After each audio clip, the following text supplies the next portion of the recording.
Well, in our last video, we chatted to Steve Ghost about his adventure before dementia, travelling Europe in his caravan. Well, as mentioned in that video, he started a new adventure, this time in the UK. Welcome to Grey Matters.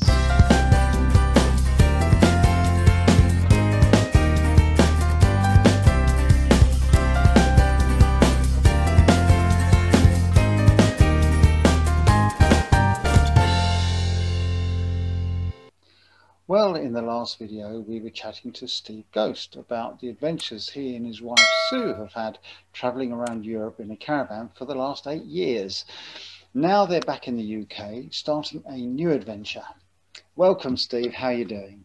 Hello to you, sir. So you got to the end of your time, as it were, in Europe, and you then made the decision to come home and started a new adventure before dementia, haven't you? Yes. So tell us about that. When we decided that our style of travel was really going to be no longer viable, in the short term, none of us knows what's going to happen in the future. Certainly Spain and Portugal were chuntering about the possibilities of, if you want to come here for 6 months, fine, we're not going to chase you out. But we don't know. So we thought, well, we don't really want to go back into bricks and mortar. No. What can we do? And at the time, I was having my car serviced in a garage that the trading estate ran alongside the Grand Union Canal. We used to take the car there first thing in the morning, very first customer. So we used to go onto the Grand Union Canal and walk up the Grand Union Canal till we came to a particular cafe that we liked, and then sort of started thinking about, this might be interesting. So in November last year, we started looking about, and then I hadn't done narrowboating since the mid-80s when I worked for Northants County Council, and they had 2 narrowboats that we were allowed to take kids out on. Oh, right. So I used to take groups of the youngsters out. So we were persuaded by some friends who live on a boat to have an experience day. So we booked the experience day with a chap, and off we went on his boat. I enjoyed it immensely, even though it absolutely tipped it down the rain all day and was blowing a hoolie. Soon, not quite so much, because she couldn't get out of the boat. But we both agreed that it was a good day. And in the marina where this chap was based and runs his business from, they had some brokerage, and we saw a boat that we rather liked.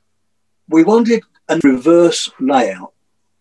Boats traditionally, because they were run by a family, the bedroom was always at the back of the boat.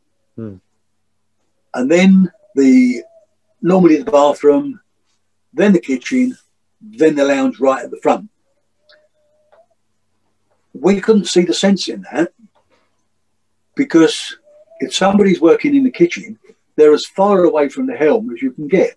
Right. So if there's a problem, how do you communicate? All right, we have radios, but Yeah. And every time you go down below, if it's peeing down the rain, you open the hatch and the doors to the bedroom. Yeah. And then you climb down the stairs and you push with your wet gear on past the bed. To me, it wasn't very intuitive. No. To me, the thing you do is you come down the stairs, there's the kitchen. So if you've got more than one of you on board, one person can nip down and make a cup of tea, and then the lounge, and then the bedroom at the front, where and that was the layout we wanted. We were prepared to compromise. We looked at some fabulous boats with the standard layout. But a number of reasons we didn't go for them. And we also wanted what they call a cross bed. Oh, yeah. Where the bed goes across the boat from one side to the other. Excuse me a moment. The kettle's on the stove and it's whistling. I wonder what that was. I was thinking, what's that whistle? It's my hearing aid, mate.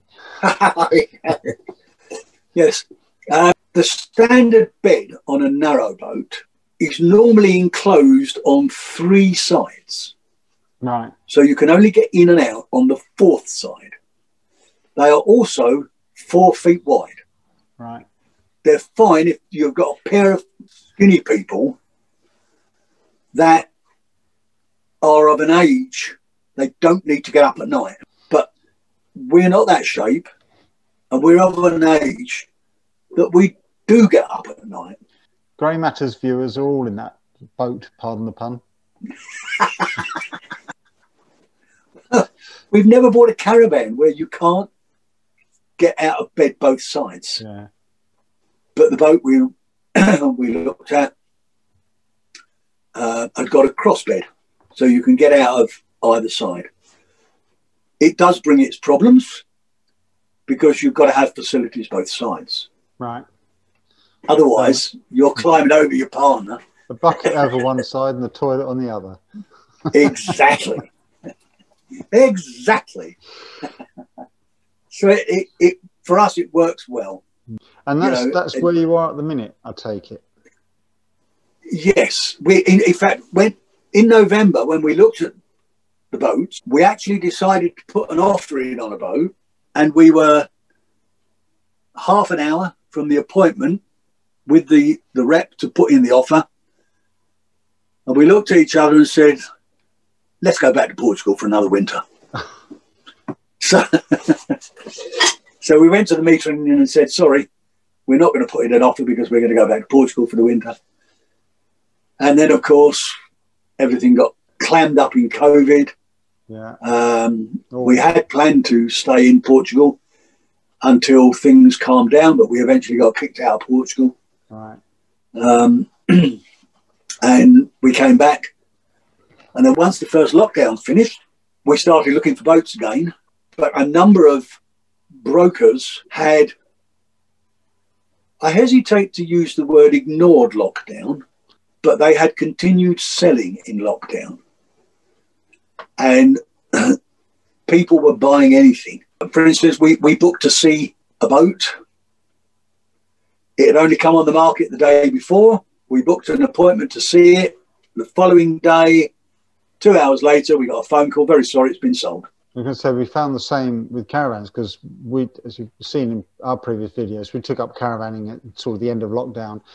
And that's right. In the year before, and during the lockdown, the prices went up by at least $1,000 a caravan if you could find any to buy. Yeah, yeah. Well, we did get to see a number of caravan boats. We weren't really enamored with any of them, and we finished up going back to the boat that we nearly put in an offer on, and we thought, yeah, it's better than it was before. All right. So we put in an offer. He said, I'll have to contact the vendor and see if they'll accept it. And he disappeared, and he came back for a while longer. He said, they've accepted it. And the reason it was still up for sale was because when lockdown came, they locked down. Everything was shut. They locked the gates. Nobody was allowed in. Nobody was allowed out. They did it well, properly. Yes. Yeah. You know, nothing was sold. There had been an amount of deterioration on it, but that happens anyway. Now that you're presumably you're settled on the boat, you're in there, you're making your own adjustments, making it your own, as it were, from whatever the previous owners did. What are your plans? Are you going to be marina based and just go out occasionally, or are you going to travel the network and come back occasionally? I mean, what's the plan on that? The original idea was we were going to go out on the network and continuously cruise. And then the car decided to have a fit traveling down the M6, and all things went a bit pear-shaped. We finished up staying in the marina. They agreed to let us stay on a month-by-month basis, although they don't allow living in the marina. Right. We had planned on a number of upgrades and changes. The lounge furniture was awful. But we planned to keep it for a year or so until we'd researched. But after the accident, it was so painful to sit on that we got rid of that. We were going to have a solar system put in a year or so. While we're sitting around, we might as well do it. So we've had that done. We were going to have a compost loo put on. While we're sitting around, we had that done.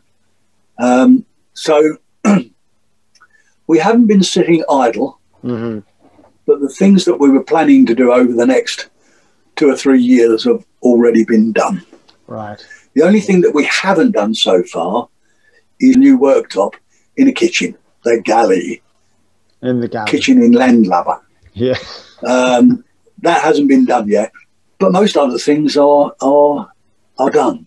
And when you start travelling on it, and you mentioned continuously cruising, presumably the canal networks join up all over the country, so you could travel hundreds and hundreds of miles, could you, without having to turn around and go back anywhere? Thousands.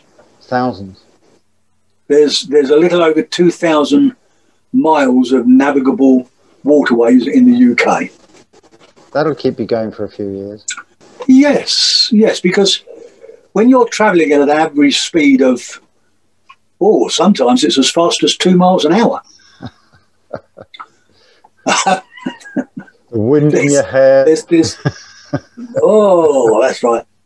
The unofficial, because I don't think there is an official speed limit, but the unofficial speed limit on the canals is 4 miles an hour. Right. But when you pass moored boats, it's custom to slow down to a tick over. Right. So you don't rock the boat. Yeah. So you don't get anywhere very fast. The only place we've taken this boat so far is from where we are to Braunston and back. It took us all day. How many miles? 10 minutes in car. Oh, right. Okay. Quarter of an hour. Yeah. But isn't that the beauty of narrow boating and in fact, I suppose, any inland water cruising, is that the whole pace of life just slows down, doesn't it? I mean, the risk of that heart attack, hopefully, is greatly reduced because your whole life is slower. This will give you a little more idea of the risk. With the car and the caravan, between them, they cost me $1,000 a year in insurance. Right. The boat, it's our official abode, and it also contains a certain amount of contents cover, 240 quid. Right. So it's got to have a low risk, otherwise it would be a lot higher, wouldn't it? Yeah, absolutely. You know, there does seem to be high costs. You've got to have a boat safety certificate before you can do anything. It's like an MOT for boats. Right. It's got a 4-year life, I think. But of course, you wouldn't buy a boat without having a new one. No. That could potentially be quite expensive. You need that before you can get insurance. Once you've got insurance, you then have to have a license to be on the waterways. Now, for this boat, this is 52 feet long. That was just under 1,000. And how long does the license last? 12 months. Wow. So you have to buy that every 12 months. Right. That license entitles you not only to the waterways, not all of them, most of them. For instance, the Bridgewater Canal, you have to have a separate license for. Okay. And some of the other canals and riverways, you have to have a separate license for. But that covers you over most of the UK network, the Canal River Trust licenses. They also provide water points all over the place. You're never more than a few miles away from a water point. You come in, you open it up with your key that you can get from them, you fill up with water. It also provides rubbish points. It also provides a certain number of showers and toilets. Again, you've got your special key, you get into them. And it'll also make available Elson points. I suppose from that point of view, then that sort of money annually isn't a huge amount, is it? Because it's not so bad for it. What are your water rates? You know, Yeah, in a year, so it seems to be good value. If you register as continuous cruisers, you really don't pay for mooring because moorings are free, basically. Right. There are exceptions, obviously, but you just go and you moor alongside. Some places, water points, generally you can only moor there for an hour. Right. Some places you can moor for 24 hours, 48 hours, 7 days, 14 days. You can stay all sorts of places for up to 14 days. So do you have a map of the canals and all these water points shown on, a bit like a street map shows, you know, the services and yes, like that? Yes, there are several that do that. You've got the Nicholson Guides, Collins Nicholson Guides. You've now also got a website called Canal Map, I think it's called. You can download the app and it'll recognise where you are and you can follow along. Because in canal terms, every bridge is numbered. Yes. So you navigate by the bridge numbers. I've seen that. And by the lot numbers. That programme with Timothy West and Prunella Scales is very popular and it gets a lot of viewing figures. And you pick up things from that. I mean, although sadly they've stopped doing it. Yeah. Yeah, she's suffering from the dementia, isn't she? That you know, obviously you want to avoid by having your adventures, which brings me on neatly to the blogs, because you've been blogging about your caravan adventures. You started blogging now about the narrowboat. I'll obviously put the links down below on there.